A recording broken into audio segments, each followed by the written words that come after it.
BL 읽어주는 게이 ASMR 게이 SMR.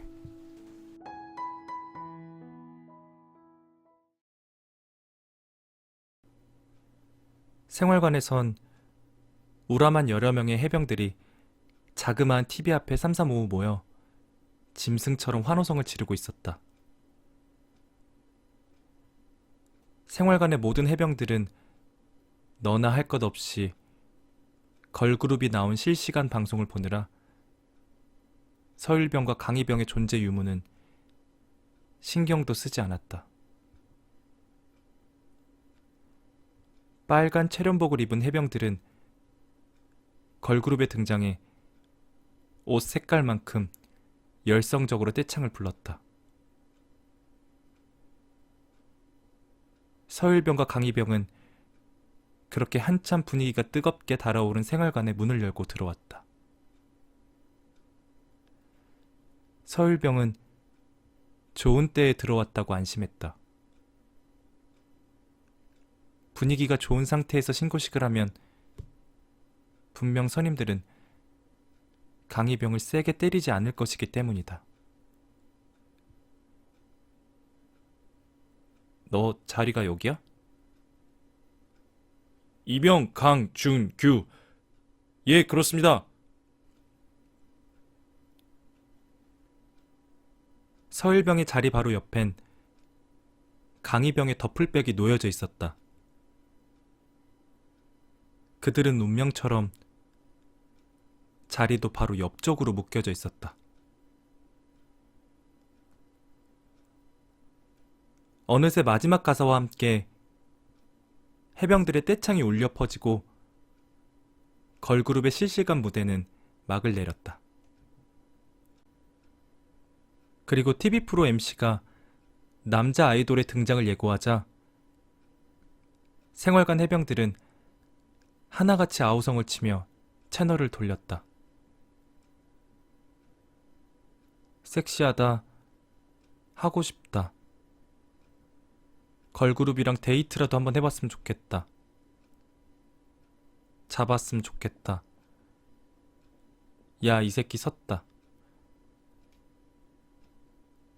생활관 해병들은 걸그룹 무대가 끝난 것에 대한 아쉬움을 토로하며 TV로부터 서서히 흩어졌다. 그제서야 신병과 서일병이 들어온 게 눈에 들어왔는지 해병들은 군화를 벗고 있는 서일병과 강희병에게로 모여들었다. 오, 언제 왔냐? 아싸이, 넌 짐부터 풀러라.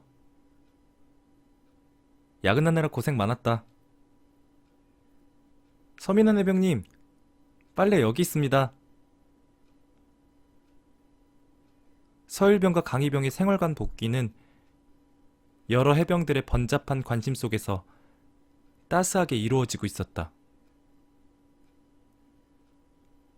생활관 왔으면 이제 슬슬 신고식 해야 하지 않겠냐?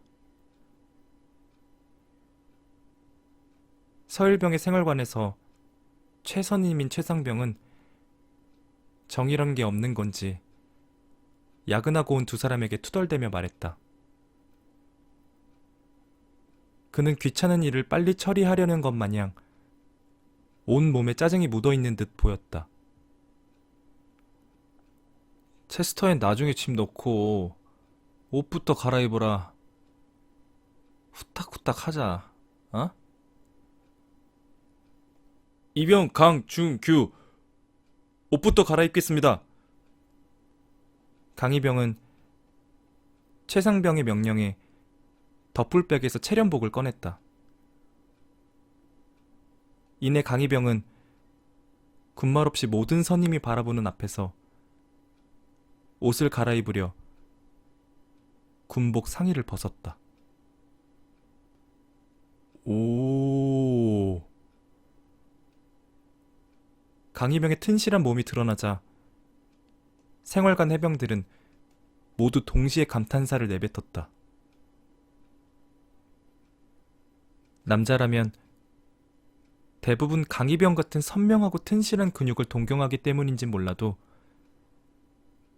생활관 해병들은 강희병에게서 눈을 떼지 못했다. 단 서일병은 거기서 예외였다. 강희병의 근육질 상체가 드러나자 서일병은 자동적으로 아랫도리가 반응했기 때문이다.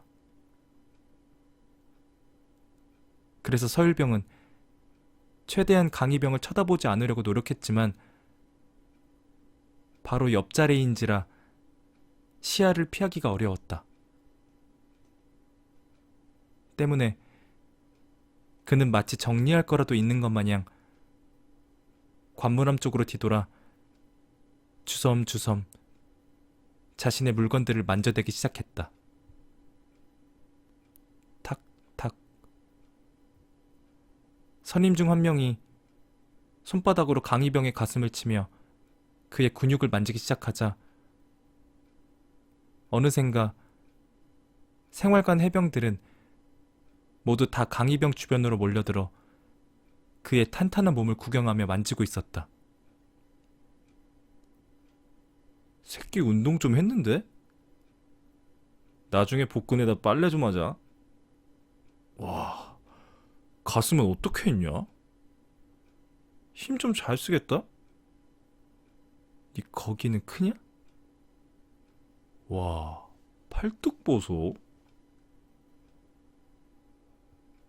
몸이 좋다는 남자들만의 칭찬 방식은 다소 거칠게 이루어졌다. 강희병은 마치 큰 장난감 마냥 선임들 손에 놀아나고 있었다.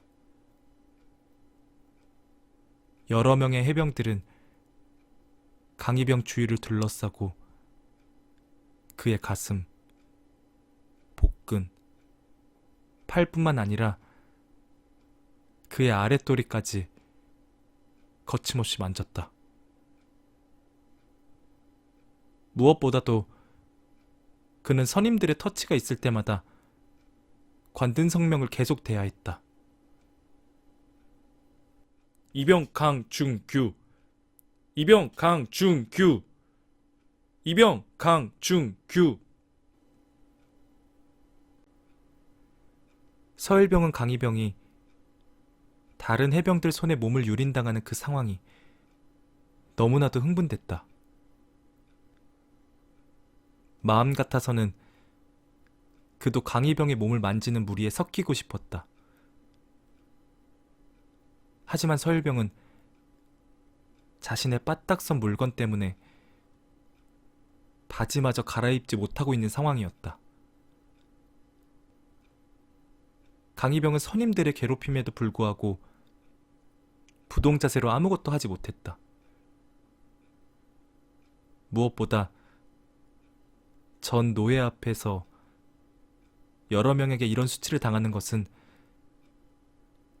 강희병에게 난생 처음 있는 일이었다. 그러나 그런 부끄러움에도 불구하고 강희병의 아랫도리는 서서히 반응을 하고 있었다.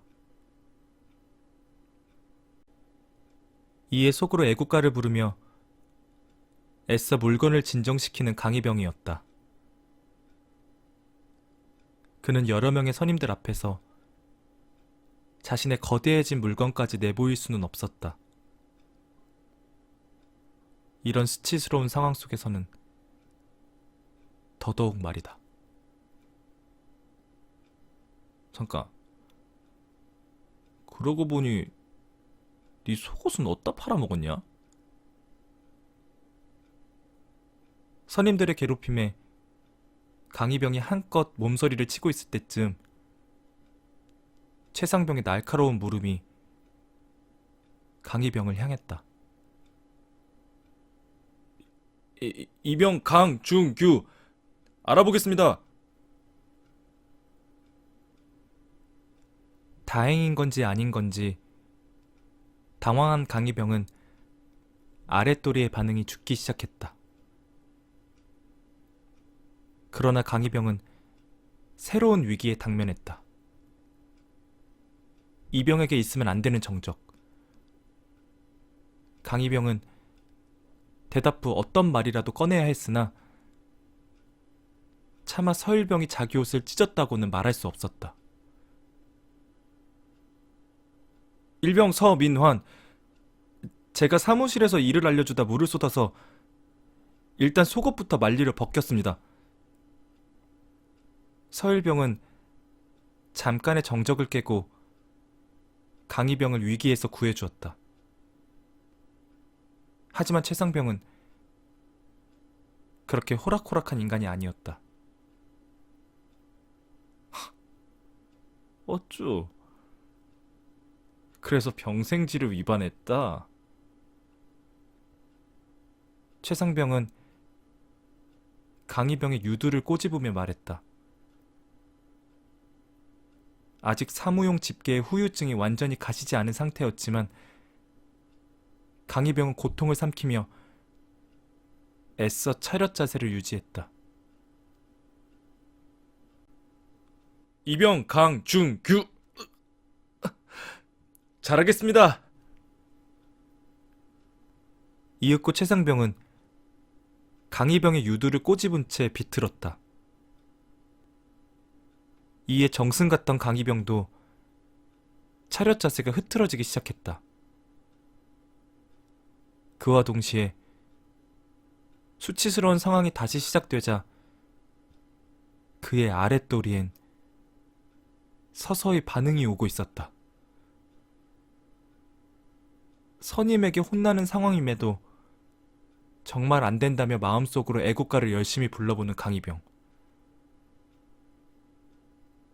그는 고통 때문인지 자신의 커져가는 아랫도리 때문인지 약간 울상을 지으며 정말 어쩔 줄을 몰라 했다. 이 새끼 봐라. 이병이 차렷 자세 때 몸을 움직여? 이병 강중규, 똑바로 하겠습니다. 최상병은 큰 덩치의 강이병을 괴롭히는 데 맞들렸는지 입꼬리를 올리며 그를 더 괴롭힐 생각을 궁리했다. 온갖 악패습을 당했던 경험 덕분에 그는 누군가를 괴롭히는 데엔 도같은 사람이었다. 야, 최경수, 니 지금 뭐하냐? 최상병의 괴롭힘이 본격적으로 시작될 즈음 한 병장이 화가 난 목소리로 생활관에 들어왔다. 두 손을 허리에 올린 채 찡그린 표정을 하고 있는 한 병장은 최상병을 잔뜩 꾸짖을 마냥 화가 나 보였다. 강이병에게 당장 이 상황은 구원이었지만 생활관 분위기가 좋았다고 안심한 서일병의 촉은 서서히 빗나가고 있었다.